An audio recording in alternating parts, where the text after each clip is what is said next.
স্ক্রিনটা শেয়ার দেখতে পারতেছো? তো সবাই ক্লিয়ার করো, আমার স্ক্রিনটা কি দেখতে জি স্যার, পারতেছো? দেখতে পাচ্ছি। ওকে, ঠিক আছে। তাহলে আমরা নর্মালি আমি তো জানো যে আমার নাম হচ্ছে এস এম রাকিবুল হাসান, আর সবসময় পরিচয় দিতে না হলেও হয় আর কি। সবাই চিনো এখন। তো কে কে চিনো না আমাকে? মোটামুটি সবাই তো চিনো নাকি? সবাই চেনার কথা। আচ্ছা। ওকে, ঠিক আছে। তাহলে আমরা আজকে যে পড়াটা শুরু করব সেটা হচ্ছে তোমার, আচ্ছা এখানে একটু তোমাদের যে পড়াটা সেটা মূলত আমরা নেক্সট যেটা পড়বো সেটা হচ্ছে পানির পুনর্বর্তন বা পরিবেশ সংরক্ষণের পানির ভূমিকা। পানির পুনর্বর্তন কি জিনিস, তারপর হচ্ছে পানির সংরক্ষণের ভূমিকাটা কি এবং মানসম্মত পানির প্রয়োজনীয়তা কি। তো এটা যদি আমরা একটু পড়ি তাহলে দেখো যে আমরা যদি একটু বইটা খুলি, আমরা একটু বইটা খুলি। সবাই একটু বই খোলো যে বইয়ের ভিতর আসলে কি আছে। সবাই একটু যদি বইটা খুলতে, আছে সবার বই আছে? বিজ্ঞান বই। স্যার কত পৃষ্ঠা খুলবে? আচ্ছা, কত পৃষ্ঠা খুলবা সেটা হচ্ছে আমি একটু বলি। স্যার আমাদের এখনো বই দেয় নাই। আচ্ছা, তোমাদের বিজ্ঞান বই দেয় না এখনো? এটা একটু মানে এটা তো অজান্ত স্যার বিজ্ঞান। ক্লাস টেনের সবার বই দিছে, বাট নাইন যারা আছে না তাদের হয়তো বই দেয় না, কারণ আমরা যখন ক্লাস টেনের আমাদের 1 বছর আছে শুধু ও আচ্ছা আচ্ছা, তোমরা টেনের না? জি স্যার, আমি টেন। নাইনে। আচ্ছা আচ্ছা, নাইনে যারা আছো তাদের কি বই দিছে? জি না স্যার। ও, তাদেরও বই দেয়নি। আচ্ছা আচ্ছা, বই তো না দিলে সমস্যা, বই এখন পর্যন্ত দিচ্ছে না। বিজ্ঞান বই পাও নাই কেউই, মানে যারা টেনে আছো তারাও কি পাও নাই বিজ্ঞান বই? টেনের সব বই দিছে। পাইছি স্যার। আচ্ছা, টেনে সব। আচ্ছা, 10, 9, 10 তো সেম বই, তো একটু তোমরা ফ্রেন্ডরা যারা আছো তারা একটু যদি ক্লিয়ার করতে পারতা তাহলে ভালো হইতো আর কি, বুঝছো? তোমরা হচ্ছে কি করবা। যাই হোক, দেখো আমি একটু শেয়ার করি, শেয়ার করলে আর কি বুঝতে পারবা যে আসলে আমি কোনটা আসলে বুঝাইতে চাইতেছি। ওকে। টেন নাইন সেম হলো, এখন তো টেনের সিলেবাস আলাদা। না না, 10, 9 সিলেবাস আলাদা মিন্স হচ্ছে শর্ট সিলেবাস একটা আছে, ওইটা আলাদা। ওই তো, ওইটাই।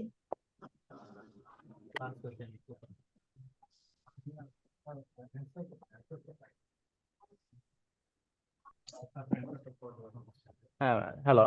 আচ্ছা, মেইন কথা স্যার, হচ্ছে, বলো। আমাদের একটু শর্ট সিলেবাসের গুলো দিয়ে একটু করানোর চেষ্টা করেন হ্যাঁ, শর্ট ক্লাসগুলো। সিলেবাসে কি পানি নাই তোমাদের? হ্যাঁ আছে। তো আমি তো শর্ট সিলেবাস দিয়ে করাচ্ছি বিজ্ঞানে। আমরা কিন্তু আমাদের মূল বেসিকটাই কিন্তু শর্ট সিলেবাস আগে, দেন হচ্ছে আমরা পরে সিলেবাসে যাব। তোমরা একটু খেয়াল করলে দেখবে যে আমরা কিন্তু শর্ট সিলেবাস দিয়ে শুরু করছি। আমাদের কিন্তু মার্কটা ওরকমই আছে, ঠিক আছে? তো শর্ট সিলেবাসে নাই কোনটা ওইটা আমাকে জাস্ট বলবা যে এই সাবজেক্টের উপর স্যার শর্ট সিলেবাসটা পাইতাছি না স্যার। ক্লিয়ার? তো আমাদের না নাইন টেন আলাদা করা উচিত, কারণ টেনের তো এত দূর আগায় নাই এখনো, আর আমার নাইনের আর কি, আর টেনের তো অলরেডি এগুলো পড়ানো হয়েছে স্কুলে। 10-এর অলরেডি পড়ানো হয়েছে, বাট 9-এর যে তোমাদের 10 যারা পরীক্ষার্থী, পরীক্ষার্থী বিষয় আলাদা। সামনের বছর যারা পরীক্ষা আমরা দিবে তার। আমি তো পরীক্ষা দিই, স্যার। ও, তুমি পরীক্ষার্থী? জি স্যার। ও আচ্ছা, তুমি পরীক্ষার্থী হইলে তো তোমাদের মানে যারা হচ্ছে এখানে পরীক্ষার্থী কয়জন আছে আমাকে একটু বলো তো। একটু কে কে একটু রেসপন্স করো। একটু হ্যান্ড হ্যান্ড একটু ই করো যে পরীক্ষার্থী কয়জন। পরীক্ষাতে অ্যাকচুয়ালি এখানে খুব কম, আমি স্নিগ্ধা শুধু, দেখছো? মানে এখানে কিন্তু পরীক্ষাতে নাই ধরতে গেলে। তো আ- কে করলো এটা? স্নিগ্ধা করছে নাকি হ্যান্ড রাইজ? ওকে। মানে স্যার পরীক্ষার্থী। আমিও। আচ্ছা, মারিয়া আক্তারও পরীক্ষার্থী। আর কেউ এখানে পরীক্ষার্থী আছো?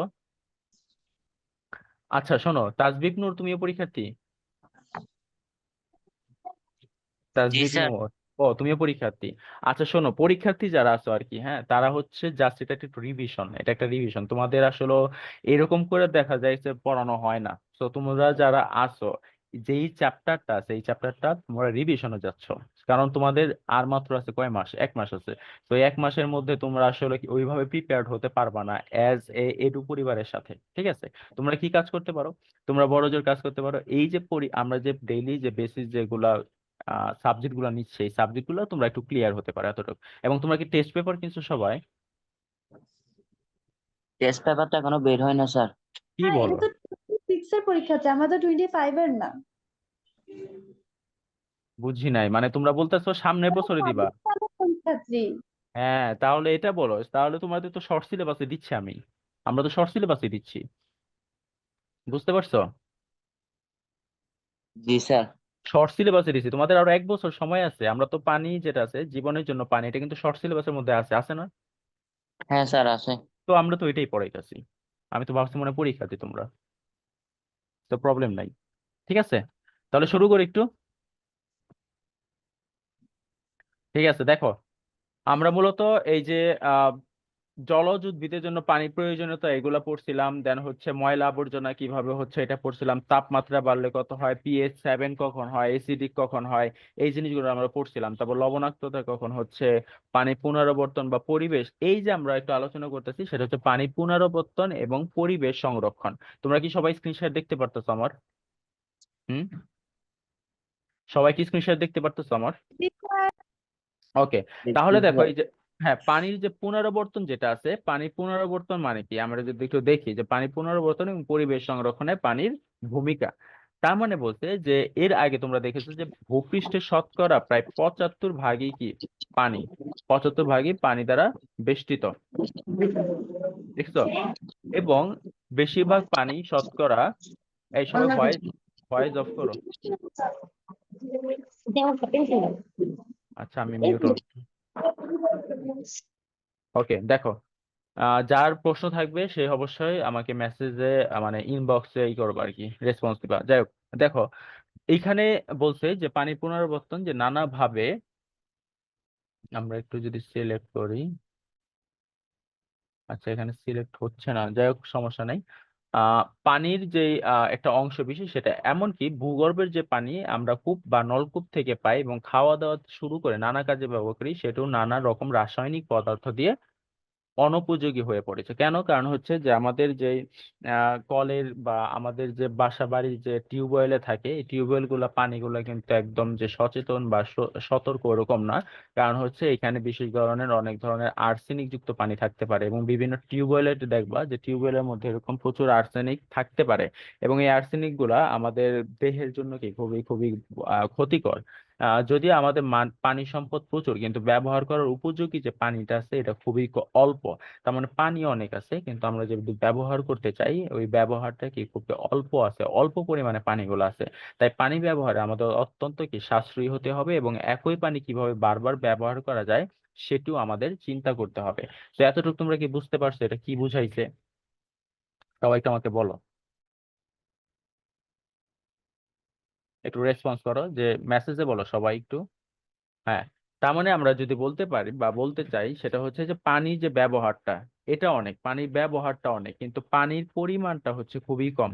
পানির পরিমাণটা কি খুবই কম। এখন এই পানির পরিমাণটাকে নেওয়ার জন্য, ভালো করে নেওয়ার জন্য আমাদের কি করতে হবে? প্রচুর পরিমাণে পানিটাকে বিশুদ্ধকরণ করতে হবে। এবং এই বিশুদ্ধকরণ করতে হলে আমাদের কিছু জিনিস আমাদের মাথায় রাখতে হবে। 1 নম্বর জিনিস, সেটা যদি আমরা একটু বলতে পারি যে পানি বিশুদ্ধ কিভাবে করে। পানি বিশুদ্ধকরণের 1 নম্বর ধাপ হচ্ছে পরিস্রাবণ। তো পরিস্রাবণ কি জিনিস? সেটা হচ্ছে যে তরল আর কঠিন পদার্থের মিশ্রণ থেকে কঠিন পদার্থকে আলাদা করার একটা প্রক্রিয়া। জিনিসটা বুঝছো? তরল এবং কঠিন পদার্থের মিশ্রণ থেকে কঠিন পদার্থকে আলাদা করার একটা প্রক্রিয়া। তার মানে কঠিনটাকে কি করবো আমরা? আলাদা করব। পানিতে যদি অদ্রবণীয় ধুলাবালি কণা থেকে শুরু করে নানা রকম ময়লা আবর্জনা কণা থাকে, পানিতে কি থাকে? প্রচুর পরিমাণে ধুলাবালি থাকে এবং প্রচুর পরিমাণে কি থাকে? ময়লা আবর্জনা থাকে। এদের পরিস্রাবণ করে পানি থেকে দূর করা হয়।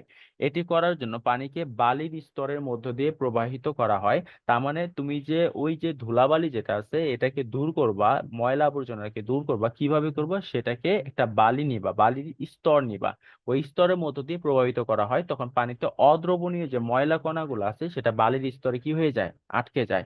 এটা দেখবে বিশেষ করে গ্রাম অঞ্চলে যে একটা হাড়ি আছে, ওই হাড়ির নিচে দেখবা যে এক ধরনের বালু দেওয়া থাকে। এবং বালুটা কেন দেওয়া থাকে? যখন পানি দেওয়া হয় তখন ওই আর্সেনিক যুক্ত যে পানিগুলো আছে ওইগুলো বালির সাথে আটকা পড়া থাকে। যখন বালির সাথে আটকানো পড়া থাকে তখন মূলত ওইটা কি হয়ে যায়? পরিশুদ্ধ হয়ে যায়। তো পরিশ্রবণ কি তোমরা বুঝতে পারছো? এটা আমাকে একটু জানাও যে পরিশ্রবণ বুঝতে পারছো নাকি তোমরা? পরিশ্রাবণ একটু আমাকে জানাও প্লিজ।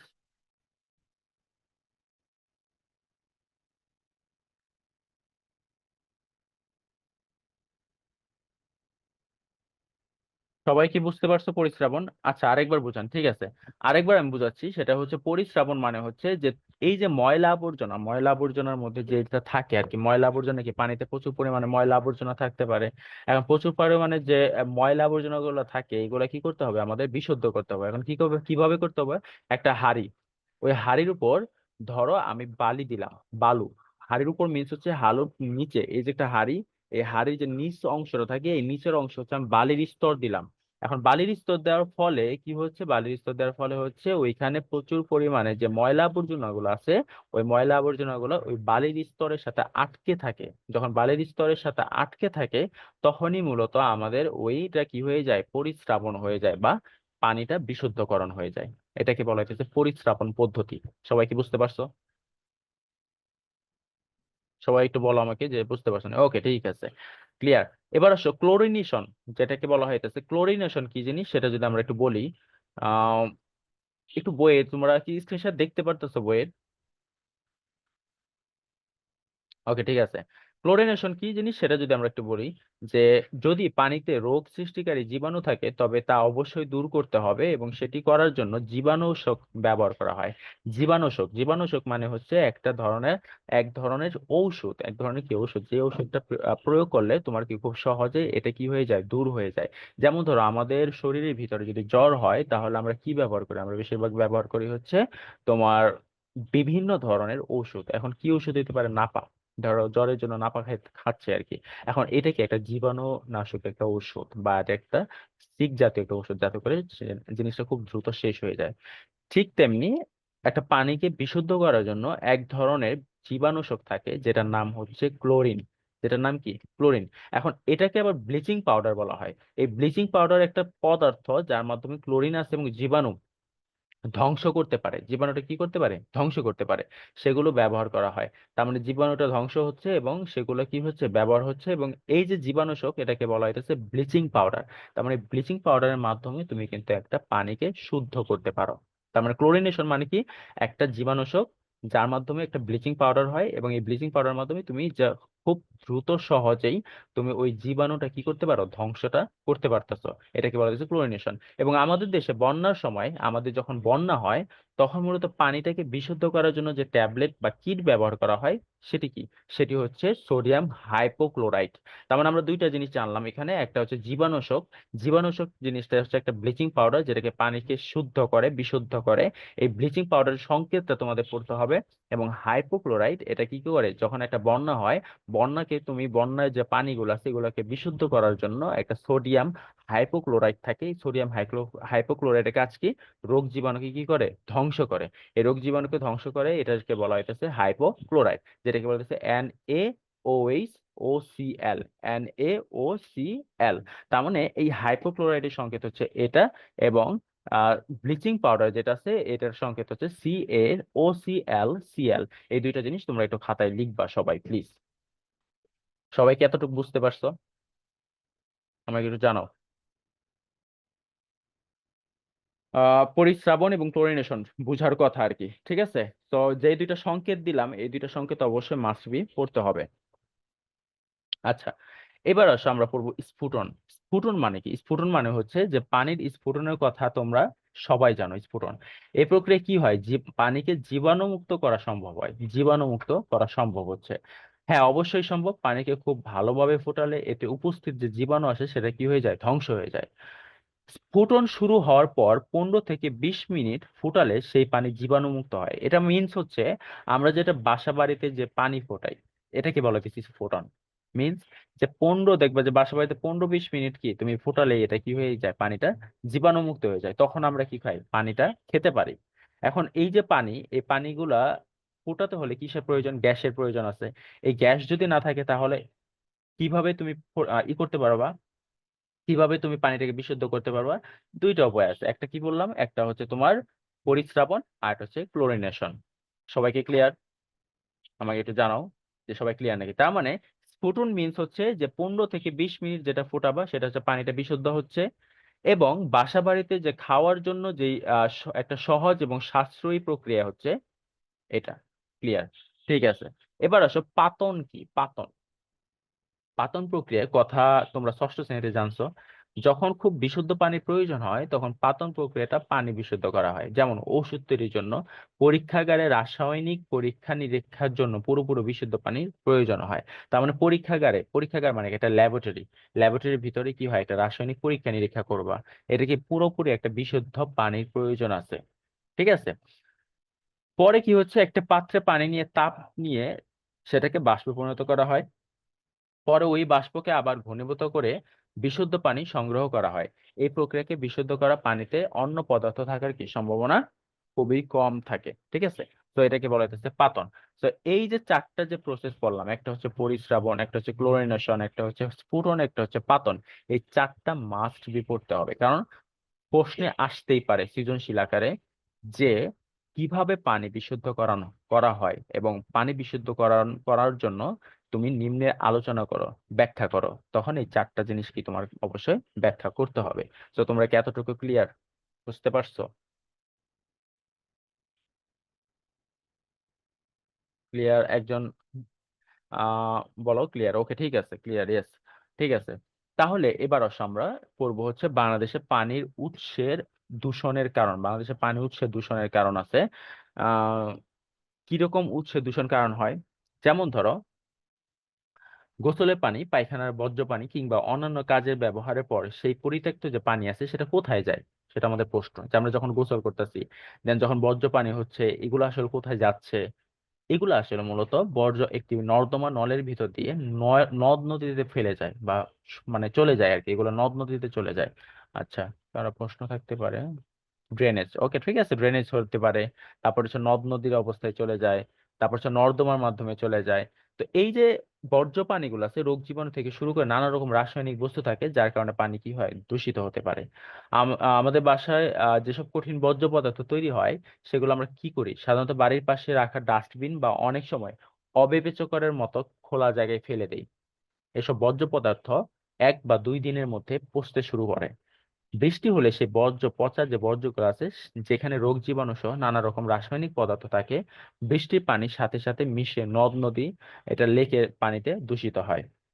এবং যখন দূষিত হয় তখন প্রচুর পরিমাণে রাসায়নিক যে সারগুলো আছে, জৈব রাসায়নিক সারগুলো আছে এবং কীটনাশক বৃষ্টি আছে বা বন্যার পানিতে মিশে পানিকে দূষিত করে। তার মানে এই যে বর্জ্য পদার্থগুলো যেগুলো আমাদের নর্মালি যে নর্দমায় ফালাচ্ছে, এগুলো কিন্তু ওভারঅল পানিতে চলে যাচ্ছে, নদীতে চলে যাচ্ছে।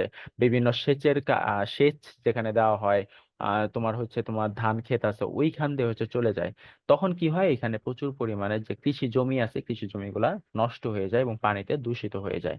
এবং ধরো আমাদের যে বুড়িগঙ্গা যে নদীটা আছে, আমরা তো জানি। আচ্ছা, অ্যাটেন্ডেন্স দিব আমি আর 5-10 মিনিট পর দিব ইনশাল্লাহ। ঠিক আছে, অ্যাটেন্ডেন্স আচ্ছা আমি এখন দিয়ে দিই তাহলে। দেখো দিয়ে দিছি অ্যাটেন্ডেন্স, সবাই একটু দিয়ে দাও তাহলে।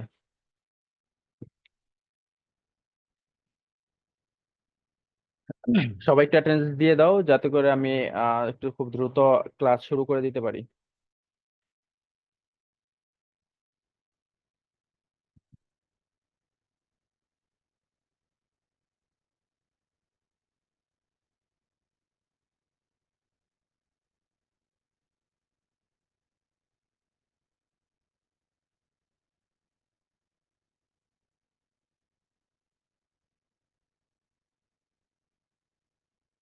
আচ্ছা ডান, একজন লিখছে ডান, আরেক বাকিগুলো লিখো একটু সবাই,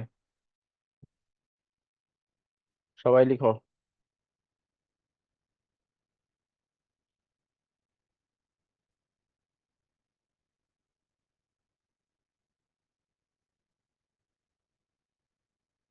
লিখছো সবাই? সবাই করছো? ওকে ঠিক আছে, যারা করছো করে নাও তাড়াতাড়ি। আবার যারা করো নাই আর কি, তারা একটু দ্রুত করে নাও। আমরা একটু নেক্সট স্লাইডে যাবো আর কি, এবং খুব দ্রুত এই অধ্যায়টা ইনশাল্লাহ শেষ দিব আজকে। তার মানে আমরা বললাম যে পানি বিশুদ্ধকরণ, পরিস্রাবণ আছে, তারপর হচ্ছে ক্লোরিনেশন আছে, স্ফুটন আছে, তারপর হচ্ছে পাতন আছে। এখন এগুলা কিভাবে কি করছে আমি কিন্তু এগুলা পড়াইছি। দেন আসো,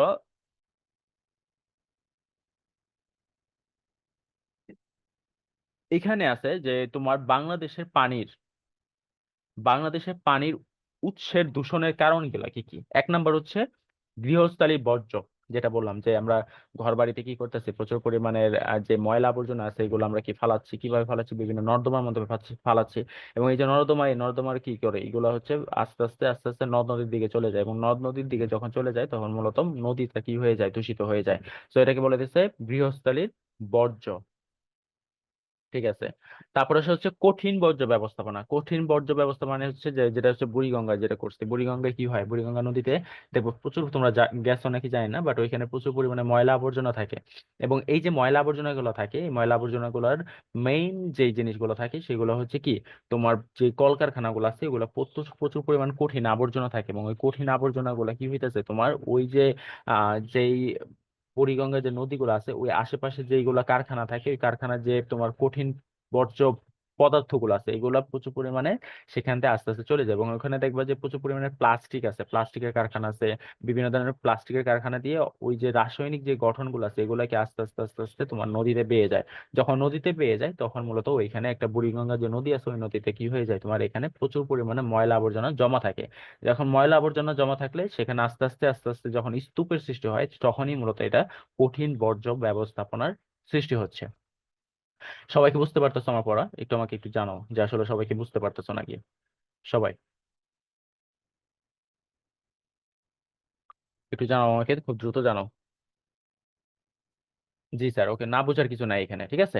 তারপর হচ্ছে কৃষিকাজের প্রভাব কিভাবে হতে পারে, যেটা আমি বললাম যে কৃষিকাজের মাধ্যমে কি হতে পারে, তোমার বিভিন্ন ধরনের এই যে পানির যে উৎসটা আছে এটা দূষণ হতে পারে। এটা দূষণ হতে পারে শিল্প কারখানা বর্জ্য, মানে যেটা একটু আগে বললাম যে বিভিন্ন কলকারখানায় যে বর্জ্য পদার্থগুলো আছে এগুলা বা যে পলিথিন গুলো আছে এগুলা দূষিত করতেছে, কি পানিতে দূষিত করতেছে। পানিতে দূষিত হওয়ার কারণে মূলত পানিটা নষ্ট হয়ে যাচ্ছে। পানি যেহেতু নষ্ট হচ্ছে সেখানে কি যে মাছ আছে, বিভিন্ন উদ্ভিদ আছে, এগুলা কি হয়ে গেছে, আস্তে আস্তে নষ্ট হয়ে যাচ্ছে। তো এইভাবে কি শিল্প কারখানা বর্জ্যের কারণে পুরা ইকোসিস্টেমটা কি হয়ে গেছে, নষ্ট হয়ে যাচ্ছে। এবার আসুন অন্যান্য দূষণের উৎস কি হতে পারে, যেমন নৌকা আছে। তোমরা কি আমার স্ক্রিন শেয়ারটা দেখতে পারতেছো নাকি, একটু আমাকে জানাবা। স্ক্রিন শেয়ারটা কি দেখতে পারতেছো নাকি?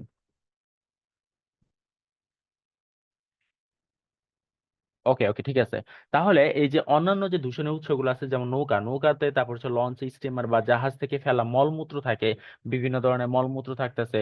তারপরে হচ্ছে তোমার তেল জাতীয় যে পদার্থগুলো আছে এগুলো কি একটা পানি দূষিত করতে পারে। তার মানে ধরো যে লঞ্চ, নৌকা, স্টিমার এগুলো যখন আমরা নর্মালি টয়লেটের যে ব্যবস্থাপনা আছে সেটা তো আমরা জানি যে ওইটা হয়তো বা টয়লেট জাহাজের ভিতরে থাকে বা লঞ্চের ভিতরে থাকে, কিন্তু আসলে না, ওই জিনিসগুলো কিসে যায়, তোমার নদীতে বেয়ে চলে যায়। তো এগুলা হচ্ছে কি আমাদের নদীতে আর কি কি করতেছে, অনেক ধরনের মানে তোমার দূষিত করতেছে।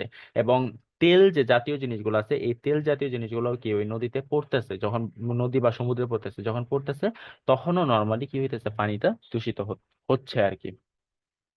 ঠিক আছে। এবার আসো নদীর ভাঙন, ঝড় এবং তুফান। নদী ভাঙন বেশিরভাগ হচ্ছে উপকূলীয় অঞ্চলে।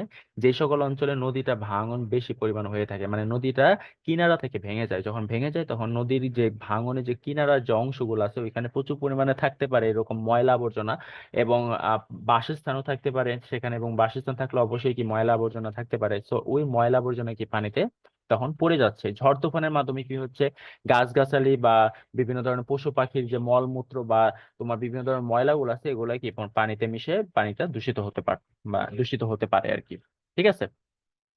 তারপর আসে আর্সেনিক দূষণ। এটা আমরা জানি যে আর্সেনিক দূষণের কারণে কি হয়, পানিগুলা আস্তে আস্তে তোমার যেই লাল কালারটা আছে লাল কালার পানিগুলা নদীতে যে তোমার এই জিনিসগুলো কি হয়, পানিতে দূষণ হতে পারে। ওকে,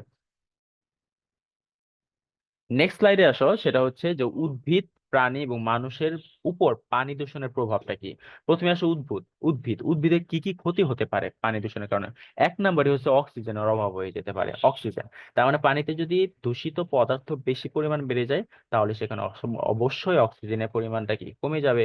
ক্ষতিকর রাসায়নিক পদার্থের মিশ্রণ হবে। সেচের কাজের ব্যবহার করলে ফসলের ক্ষতি হবে। এই তিনটা পয়েন্ট অবশ্যই তোমাদের মনে রাখতে হবে। এবং আমি পয়েন্ট টু পয়েন্ট লিখার মানে হচ্ছে যাতে করে তোমরা ইজিলি বই থেকে না পড়ে আমার এই পিপিটি থেকে পড়তে পারো খুব সহজ, এবং আমি এগুলো পিডিএফ দিয়ে দিব।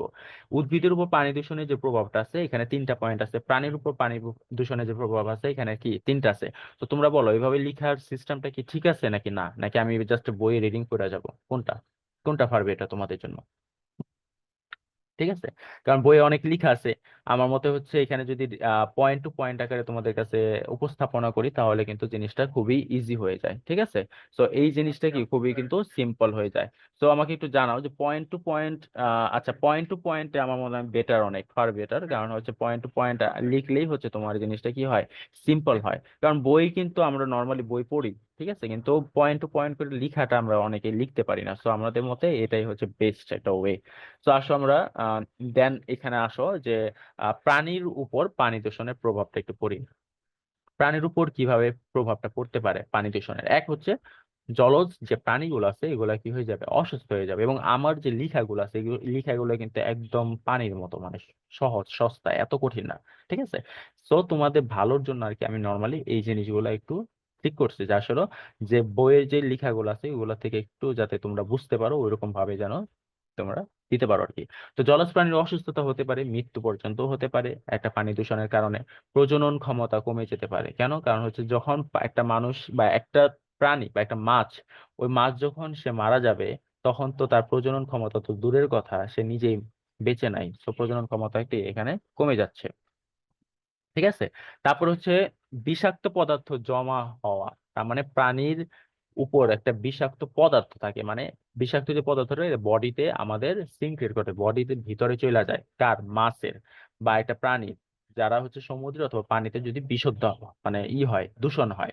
তো এই দূষণের কারণে যে পদার্থগুলো আছে পদার্থগুলো তাদের শরীরের ভিতরে আটকে যায়, তখন যখন আটকে যায় তখন নর্মালি তারা আস্তে আস্তে সেখানে প্রচুর পরিমাণে ব্রণ হতে পারে, সেখানে প্রচুর পরিমাণে স্পটের সৃষ্টি হতে পারে, যেটা কারণে কি পানির মাছের যে কালারটা থাকে কালারটা চেঞ্জ হয়ে যায়। এবং মাছের যেই তোমার আহ মসৃণ যে দেহটা থাকে এই দেহটা কি হয়ে যায়, অমসৃণ হয়ে যায়, মানে গোটা গোটা সৃষ্টি হয়। তখন মূলত এটা পানি দূষণের কারণেই হতে পারে।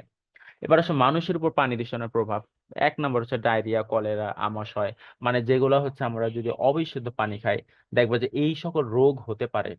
ডায়রিয়া, কলেরা, দেন আমাশয়, জন্ডিস, টাইফয়েড, পোলিওমাইলাইটিস ইত্যাদি রোগ, এগুলো হচ্ছে এটা রোগের নাম।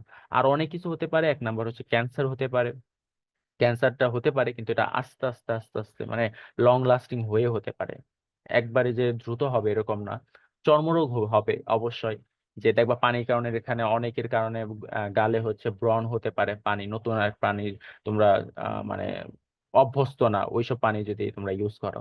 দেন অন্যান্য জটিল রোগও হতে পারে, দেন ত্বকের সমস্যা, অ্যালার্জি এবং অন্যান্য স্বাস্থ্য সমস্যাও হতে পারে।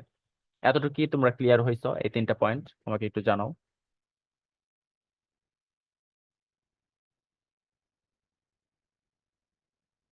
ক্লিয়ার, ওকে, ঠিক আছে। আম, বাকিরা একটু রেসপন্স করবা প্লিজ, বাকিরা কি ঘুমিয়ে যাচ্ছ নাকি, একটু রেসপন্স করবা, ঠিক আছে, যারা আছে আর কি, সবাই একটু রেসপন্স করবা। ঠিক আছে, এবার আসো আমরা নেক্সট স্লাইডে যাই, সেটা হচ্ছে বৈশ্বিক উষ্ণতা। একটা উষ্ণতা তোমাদের একটা টপিক আছে সিলেবাসে, মানে হচ্ছে তোমার বইয়ের ভিতরে, সেটা হচ্ছে বৈশ্বিক উষ্ণতা, মানে সমুদ্রের পানির উচ্চতা বাড়া, লবণাক্ততা এবং বৃষ্টিপাত, এই তিনটা পয়েন্ট আছে। তো এই তিনটা পয়েন্টে যদি আমি একটু বলি যে বাংলাদেশ বৈশ্বিক উষ্ণতার প্রভাবটা জিনিসটা কি, আসল প্রভাবটা কিভাবে হচ্ছে।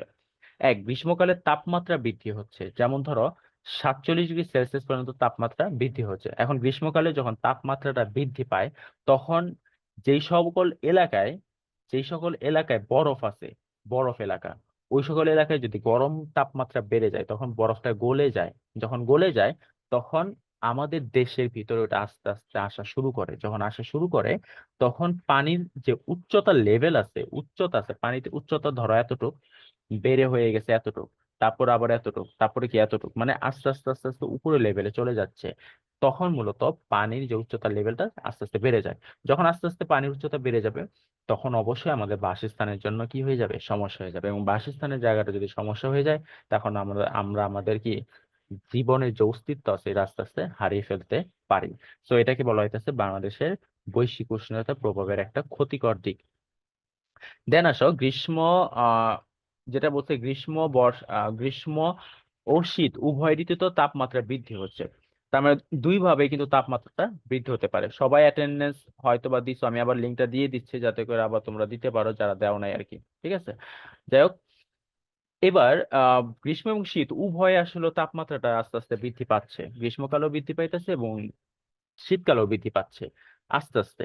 তবে এটা মেইন কারণ হচ্ছে গ্রিন হাউস ইফেক্ট একটা বৈশ্বিক উষ্ণায়নের একটা জিনিস আছে, গ্রিন হাউস ইফেক্ট, বা যেটাকে বলা হইতেছে তোমার আস্তে আস্তে তাপমাত্রাটা বেড়ে যাচ্ছে। কেন? কারণ ওই যে কার্বন ডাই অক্সাইডের পরিমাণ বেড়ে যাচ্ছে, অক্সিজেনের পরিমাণ কমে যাচ্ছে। এই জন্য এটা কি বায়ুমণ্ডলের ভিতরে এই যে কার্বন ডাই অক্সাইড, এটা পরিমাণ যত বেড়ে যাবে তত তাপমাত্রা বৃদ্ধি পাবে। ঠিক আছে, এটাকে বলা হইতেছে বৈশ্বিক উষ্ণায়ন। দেন আসো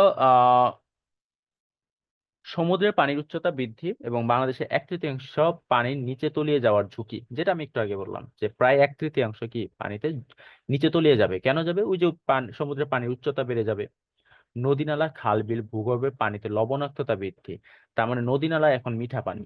এখন সমুদ্রের পানি যখন আস্তে আস্তে আস্তে আস্তে আস্তে আস্তে লেভেলটা বেড়ে যাবে, তখন কিন্তু ওভারঅল নদ নদীতেও ওই পানিগুলা আইসা পড়বে। যখন পানিগুলো আইসা পড়বে, তখন কিন্তু ওইখানে লবণ পানিগুলা মিঠা পানির সাথে সংযুক্ত হবে। যখন একসাথে সংযুক্ত হবে, তখন দেখা যাবে এক সময় এমন হবে যে মিঠা পানির তুলনায় লবণ পানির পরিমাণটা কি বেশি পরিমাণে হয়ে যাবে। যখন লবণ পানির পরিমাণটা বেশি হয়ে যাবে, তখন কি হবে? তখন বিভিন্ন ধরনের ফসল ফলাদি আছে, উদ্ভিদ যারা আছে, তারা আস্তে আস্তে ক্ষতি হওয়া শুরু হবে। কেন? কারণ হচ্ছে তারা তো মিঠা পানিতে অভ্যস্ত, তারা তো লবণাক্ত পানিতে অভ্যস্ত না। তো এইভাবে কি হইতে পারে, লবণাক্ত যদি বৃদ্ধি পায়, তখন আস্তে আস্তে আমাদের শরীর বা আমাদের যে উদ্ভিদ জগৎটা আছে, এটা আস্তে আস্তে একটা একটা বিরাট একটা হুমকি স্বরূপ দাঁড়াবে আর কি। ঠিক আছে, তো এই পর্যন্ত কি তোমরা আসলে বুঝতে পারছো আমি এতটুকু কি বুঝাইলাম তোমাদেরকে? আমাকে একটু জানাও যে আসলে বুঝতে পারছো নাকি।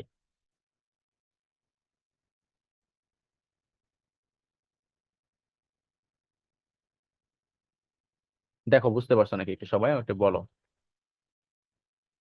জি স্যার, ওকে ঠিক আছে, বুঝছি স্যার, ওকে ঠিক আছে। না বুঝার এখানে আসলে কিছু নাই, সবকিছু হচ্ছে বুঝার মতো আর কি। ঠিক আছে, তারপর হচ্ছে তোমার মিঠা পানির সংকট এবং দক্ষিণ পশ্চিমাংশের চিংড়ি চাষে প্রভাব হয়ে যাবে। কারণ কি চিংড়ি চাষটা কিন্তু খুব সহজে কিন্তু হবে না।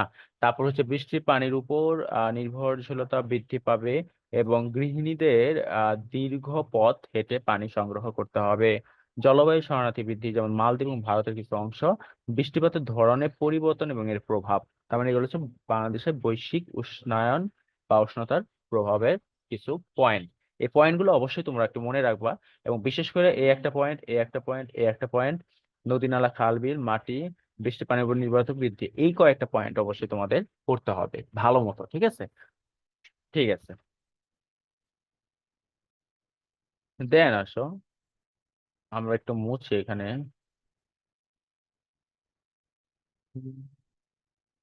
এবার আসো বাংলাদেশের যে জলবায়ুর যে বাংলাদেশের যে পানি দূষণ আছে, এই পানি দূষণের প্রতিরোধের কৌশলগুলা এবং নাগরিকের দায়িত্বটা কি? এক, জলাভূমি রক্ষা করতে হবে আমাদের। বৃষ্টির পানিটা কি করতে হবে? নিয়ন্ত্রণ করতে হবে। বৃষ্টির পানি সবসময় নিয়ন্ত্রণ করতে হবে। দেন আসে হচ্ছে সচেতনতা বৃদ্ধি করতে হবে, বেশিরভাগ সচেতনতা হতে হবে।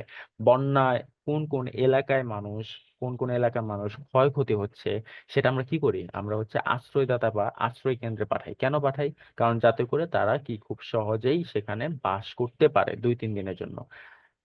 এরপরে কি করতে পারো? তুমি প্রচারণা করতে পারো, যারা হচ্ছে বন্যায় আক্রান্ত হয়েছে বা বন্যায় যারা হচ্ছে ক্ষয়ক্ষতি হয়েছে, তাদেরকে কি করবা? তাদেরকে তুমি নর্মালি প্রচারণা চালাইতে পারো, এরকম যে পোস্টার দিতে পারো বা টাকা দিয়ে তাদেরকে সহযোগিতা করতে পারো। তো এভাবে কি তুমি অবশ্যই একটা সচেতনতা বৃদ্ধি করতে পারো। শিল্প কারখানার ধারা বা পানি দূষণ প্রতিরোধ করতে পারো। কৃষি জমি থেকে মাটির ক্ষয়জনিত দূষণ প্রতিরোধ করতে পারো। উন্নয়ন কার্যক্রমে পানির ভূমিকাটা কি হতে পারে সেটাও করতে পারো। তার মানে এই কয়েকটা পয়েন্ট তোমাদের অবশ্যই অবশ্যই জানতে হবে। এবং তোমরা যদি সৃজনশীলে এই কয়েকটা পয়েন্টই তোমরা একটু জাস্ট এটাকে একটু মডিফাই, মানে হচ্ছে 5টা পয়েন্ট দিলা, দেওয়ার পর জলভূমি রক্ষাটা কিভাবে তুমি প্রতিরোধ করতে পারো, বৃষ্টির পানি নিয়ন্ত্রণটা কিভাবে প্রতিরোধ করতে পারো, এই জিনিসগুলো কি একটু একটু করে ব্যাখ্যা দিলে তুমি গ ঘ কি অ্যান্সার দিতে পারবা। ঠিক আছে, তো পয়েন্ট হচ্ছে মেইন পয়েন্ট, যদি মেইন থাকে তাহলে কিন্তু তোমাদের 3-এ অ্যাটলিস্ট 2 দিবে। পয়েন্ট যদি ঠিক না থাকে তাহলে কিন্তু 3-এ 2 পাবা না বা 3-এ 3 পাবা না। তো আমাদের কি এভাবে করে পড়তে হবে সৃজনশীলের ক্ষেত্রে। এবার আসো পানির কিছু গতিপথ পরিবর্তন হয়েছে। কেউ কি বলতে পারবা যে ভূমিকম্পের কারণে একটা পানির গতিপথ চেঞ্জ হয়ে গেছিল, ওই নদীর নামটা কি? কেউ কি বলতে পারবা?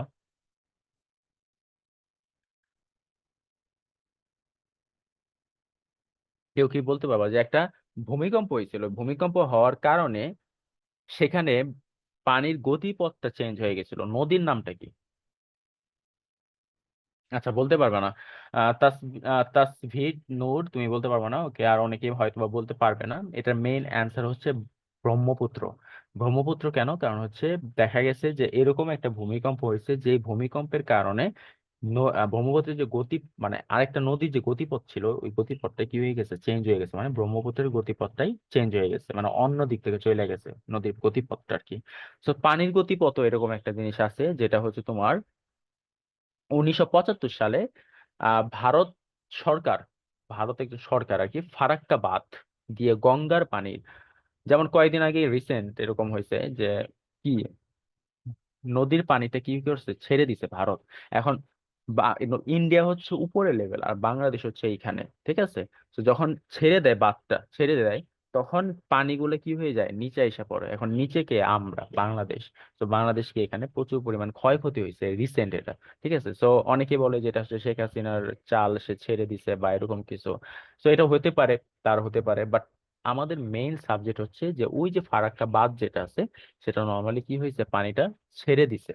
এখন যখন ছেড়ে দিছে, তখন ওই যে ইন্ডিয়ার একটু উপরের লেভেল আর আমরা একটু কি নিচে, তখন কি হয়ে গেছে, সব পানি নিচের দিকে চলে আসছে। তো এটাকে বলা হইতেছে বাঁধ, একটা বাঁধ। এই বাঁধটা গঙ্গার পানির গতিপথটা কি করছে, তোমার পরিবর্তন করে। তারপর আসে 1977 সালে গঙ্গার পানি বন্টন নিয়ে ভারতের সাথে বাংলাদেশের একটা চুক্তি হয়। পরবর্তীকালে পানির ন্যায্য হিস্সা পাওয়ার জন্য 1996 সালে আরেকটি চুক্তি হয়। গঙ্গার পানির এই গতিপথ পরিবর্তনের কারণে বাংলাদেশের উত্তরাঞ্চলে অনেক নদী পানি শূন্য হয়ে পড়েছে, যার কারণে অনেক মরুভূমি পরিণত হয়েছে। তার মানে উত্তরাঞ্চলে এরকম পানি তারা কি করছে, ইন্ডিয়ায় নিয়ে নিছে। যখন নিয়ে নিছে, তখন আমাদের যে দেশ, এটা পানি শূন্য হয়ে পড়ছিল তখন ওই মুহূর্তে। এই অঞ্চলে অনেকটা মরুভূমিতে পরিণত করেছে। শুধু তাই নয়, ফারাক্কা বাদ দিয়ে ভারতও কাঙ্ক্ষিত ফল পায়নি, বরং নানা ধরনের প্রাকৃতিক বিপর্যয়ের সম্মুখীন হয়েছে। এছাড়াও ভারত ব্রহ্মপুত্র নদের পানিও গতিপথ কি পরিবর্তন হয়ে গেছে। এখানে কিছু ব্যাখ্যা আছে যে 300 বর্গ কিলোমিটার হাওর এলাকা সহ পুরো দক্ষিণাঞ্চলে পানি সম্পদের বিপর্যয় নেমে আসবে। এখন পানি সম্পদে যখন বিপর্যয় নেমে আসছে, তখন কি হয়েছে, বিভিন্ন ধরনের যে মাছগুলো আছে, এগুলো আস্তে আস্তে মারা যেতে পারে এবং মাছগুলা কনভার্ট হয়ে ইন্ডিয়ার দিকে চলে যেতে পারে। তো এই হচ্ছে তোমার পানির আর কি গতিপথ পরিবর্তন। আচ্ছা, এবার আসো পানি প্রবাহের সার্বজনীন ও আন্তর্জাতিক নিয়মাবলী। এখানে অনেক কিছু লেখা আছে, এত কিছু ইম্পর্টেন্ট না তোমাদের, আমি অবশ্যই স্লাইডে দিয়ে দিব। এটা দিয়ে দিলে তোমরা হচ্ছে এই যে এখান থেকে কিছু রিডিং, যেমন 1975 সালে বিভিন্ন দেশের মধ্যে দিয়ে কি হয়, প্রবাহিত নদ নদীগুলির ক্ষেত্রে পানি বন্টন নিয়ে একটি আন্তর্জাতিক সমঝোতা চুক্তি হয়। মানে কত সালে আন্তর্জাতিক সমঝোতা চুক্তি হয়, সেটা হচ্ছে 1997 সালে। এটা হচ্ছে এমসিকিউ এর জন্য অবশ্যই মাস্ট বি ইম্পর্টেন্ট। তারপরে হচ্ছে এখানে আছে যে রামসার, যদি একটু দেখি, যে রামসার বলছে, রামসার এরকম একটা কি বলছে এখানে, দাঁড়াও 1 মিনিট। আচ্ছা, রামসার দেখো বলছে রামসার কনভেনশন, একটা কনভেনশন মানে একটা অনুষ্ঠান, ঠিক আছে? এই অনুষ্ঠানে 1975 সালে 2রা ফেব্রুয়ারি ইরানের রামসারে, ইরান একটা রামসারে ইউনেস্কোর উদ্যোগে আন্তর্জাতিক সম্মেলন নেওয়া জলভূমি সংক্রান্ত সিদ্ধান্তগুলো হচ্ছে রামসার কনভেনশন। বাংলাদেশ 1973 সালে এই সমঝোতা চুক্তিতে সম্মত জ্ঞাপন করে স্বাক্ষর করে। মেইন কথা হচ্ছে এই যে জিনিসগুলো, আন্তর্জাতিক নদী কনভেনশন, এইগুলো হচ্ছে চুক্তি করে তারা বাংলাদেশের সাথে একটা চুক্তি করে, যে চুক্তিতে তোমার নদ নদী নিয়ে প্রবাহিত এবং নদীগুলা কিভাবে কাজ করতে হবে এবং নদীগুলা আরো কিভাবে ডেভেলপ করা যায়, উন্নত করা যায়, এবং বাংলাদেশের ক্ষেত্রে কিভাবে আরো মাছটা বেশি করে চাষ করা যায়, এইগুলো হচ্ছে কনভেনশনের একটা কাজ, এবং এখানে সেটা আলোচনা করা হয়েছে। তো সবাইকে আমি একটু মিউট অফ করে দেই, বা তোমরা সবাই একটু কথা বলতে পারো, যদি কারো কোনো কোয়েশ্চেন থাকে এগুলো আমাকে একটু জিজ্ঞেস করতে পারো, ঠিক আছে? তাহলে আমি একটু তোমাদেরকে মিউট অল দেই।